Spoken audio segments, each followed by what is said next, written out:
I would like to remind ko, look, may auditors man naka-base dyan. Like Davao City, there is a Davao City auditor. Ngayon, dadaan yung mga transaksyon na yan, lulusot dyan sa local auditor. Ngayon, pagdating noon sa taas, pag-audit, mabulyaso, you blame now the procurement, the mayor, whoever. Stop that flagging.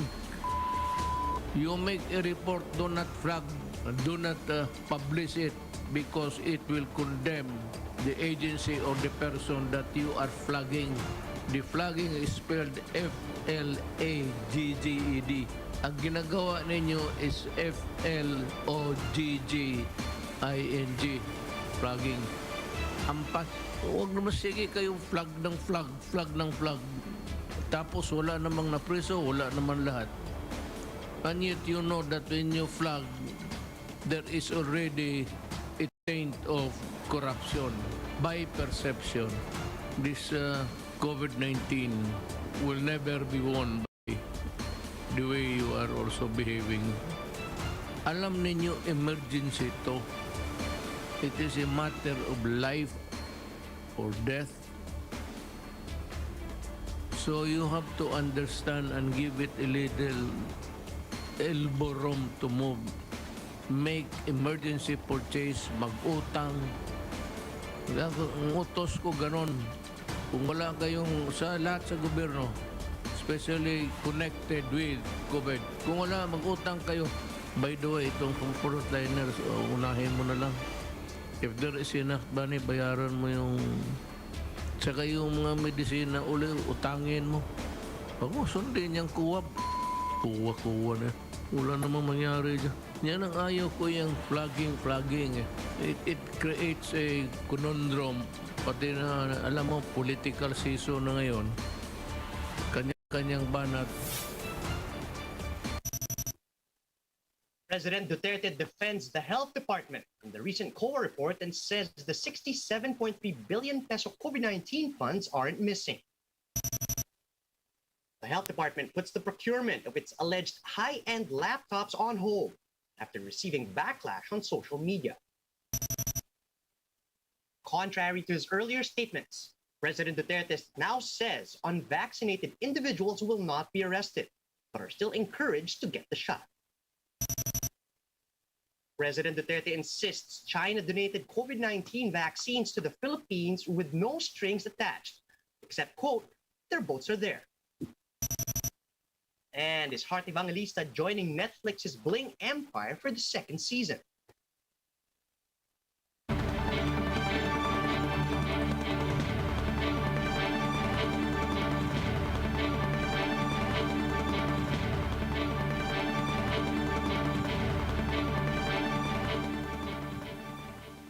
Fast, focused, and fearless. Here's everything you need to know as you jumpstart your day. I'm Charles Lejano.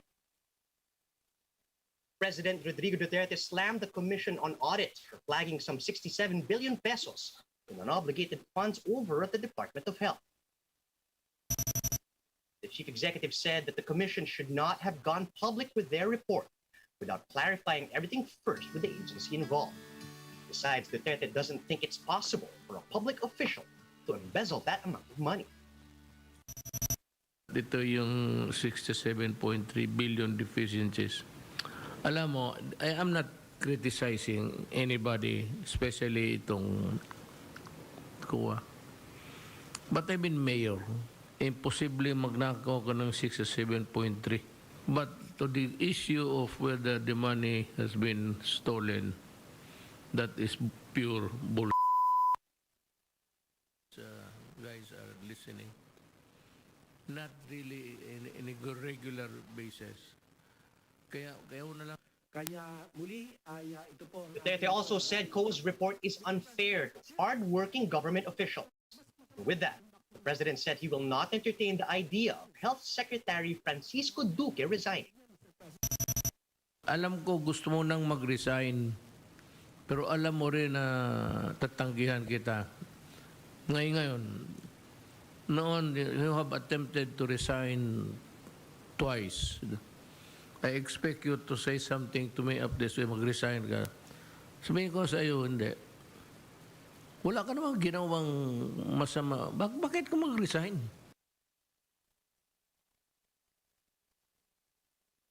The DOH is hitting the brakes on the procurement of high-end laptops worth 700,000 pesos. This after the agency drew flack over so-called budget deficiencies. Mobile journalist Pamela Vasquez reports. After intense public backlash, the Department of Health has put on hold the procurement of 4 laptops. On August 4, it had put out a bidding request for 4 units of quote-unquote high-end 2-in-1 laptops with accessories. The approved budget was 700,000 pesos in total, or about 175,000 pesos each.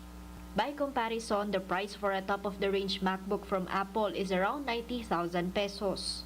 The DOH has plans of procuring such laptops for the use of the knowledge management and information technology. However, to date, the procurement transaction was put on hold pending the result of the further market study. The said bidding documents surfaced shortly after the Commission on Audit flagged the DOH last week over quote various deficiencies in its handling of the pandemic budget. It said the poor use of some 67 billion pesos contributed to challenges encountered and missed opportunities by the DOH. In a press briefing, Vega called these deficiencies just compliance issues. He said some have already been resolved, such as the 11.8 billion peso unobligated funds. These funds were still used to pay for salaries of our HRH emergency hired. Some were used to pay for benefits of our health workers, such as the SRA, and death and sickness compensation. Health Secretary Francisco Duque III has also responded to the report, and that they've spent them on test kits, PPEs, and salaries for health workers. However, the Philippine Nurses Association and a few other health workers unions from prominent hospitals including St. Luke's, UST Hospital, and Medical City are threatening mass resignation, saying they haven't received their special risk allowances and hazard pay from the government. I'm Pamela Vasquez and we are One News. President Duterte has ordered the health department to prioritize the benefits of frontliners. In his talk to the people last night, the president ordered the department to put their funds toward the benefits of healthcare workers, adding that money for medicine may be borrowed from other countries. Recall that some groups of health workers have been complaining of the non-release of some of their benefits, even as they continue to be the frontliners against the coronavirus pandemic. By the way, itong from frontliners, unahin mo na lang. If there is enough money, bayaran mo yung... Saka yung mga medisina, uli, utangin mo. Huwag mo sundin yung kuwab. In last night's address, Duterte also reiterated his call for more Filipinos to get vaccinated. He said Filipinos should grab the first opportunity to get inoculated, as this could save their lives. The president said all he could do is to urge people to do what's right for them, since the government cannot punish those who won't get their shots. Kayong mga ayaw magpabakuna, okay lang sa akin. Ideally, talagang kung talagang outweighs, pilitin ng gobyerno. But this is a democracy. We cannot arrest you if you go out, or I cannot enforce totally a rule na huwag kayong, unless of course, yung sa mga barangay. Pero demokrasya to, and it's different in other countries.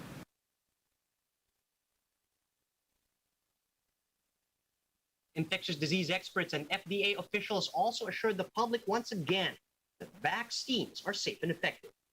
FDA Director General Eric Domingo said the pandemic and the need to vaccinate are real things, not conspiracy tools. As infectious disease expert Edsel Salvania says, vaccines may not totally be risk-free, but the benefits far outweigh such rare risks.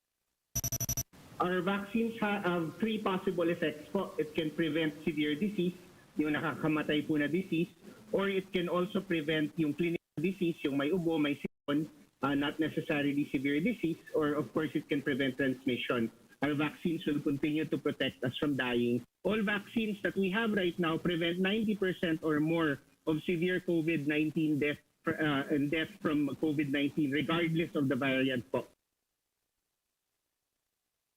President Duterte maintains that there are no strings attached to all COVID-19 vaccines donated by China, except for the presence of their ships in the West Philippine Sea. During last night's talk to the people, Duterte once again praised China's aid to the country during the pandemic. The chief executive added that until now, China has not asked for anything in return for their donated vaccines, except that China's ships remain in the West Philippine Sea. For his part, Duterte said he will put ships in the contested waters as well, and vowed that while he does not want to go to war against any nation, the ships will be there to stay and he will not order them to back out. Nung pag-umpisa, talagang tumawag ako kay ang nagbigay na lang walang no strings attached ang China. Until now, walang hiningi yung China sa akin, baski ballpen. Walang pinakausap, wala lahat. Except their boats are there. I do not want to war with anybody. Not with China, lalo na Amerika, kasi nandito sila sa lupa natin. Pero as a feature or semblance of our claim, meron tayong mga barko dyan. At saka hindi ko papaalisin yan.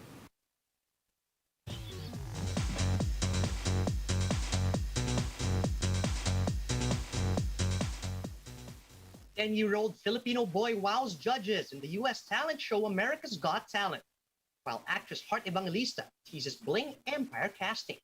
Nick Garcia reports. Is reality show Bling Empire finally casting a Filipina? Speculations arose after Heart Evangelista's post on Instagram suggested that she's in Los Angeles, where the show is filmed. She even had a photo with cast member Kane Lim. Kane also shared a video with Heart and co-star Kelly Millie in front of a Chanel boutique. Kane rhetorically asked Heart if she's ready, further suggesting her inclusion. My friends. Bling Empire follows the adventures of wealthy Asian and American fun seekers in Los Angeles. It has taken inspiration from Kevin Kwan's Crazy Rich Asians. Hart also met with Kevin in LA. He gave her a signed copy of his latest book, Sex and Vanity. They also had lunch together. Recall that Hart once teased fans about an upcoming project with Kevin. Another Filipino is making waves in the international scene. 10-year-old singer Peter Rosalita has advanced to the semifinals of America's Got Talent. Judges have gushed over Peter's rendition of Whitney Houston's I've Got Nothing. They remarked how he has an unbelievable voice in such a tiny frame. Nick Garcia, We Are One News. Here are the stories to watch out for later today. Kabul's former green zone has been abandoned as diplomats flee Afghanistan's capital. Former Senator Bongbong Marcos confirms he's running in next year's polls, although he has yet to specify the post that he's eyeing. And Miss Cebu Province, Tepi Aberasturi, wins the Miss Universe Philippines Runway Challenge. And that's how the day is shaping up to be. Join us again later at 10 a.m. as we monitor the day's biggest stories from sunrise to sundown. You can also catch One News on Signal Play. Register for a free account at www.signalplay.com so you can stream One News live anytime, anywhere. I'm Charles Lejano. Mask on, wash hands, and stay safe, Philippines. We are One News.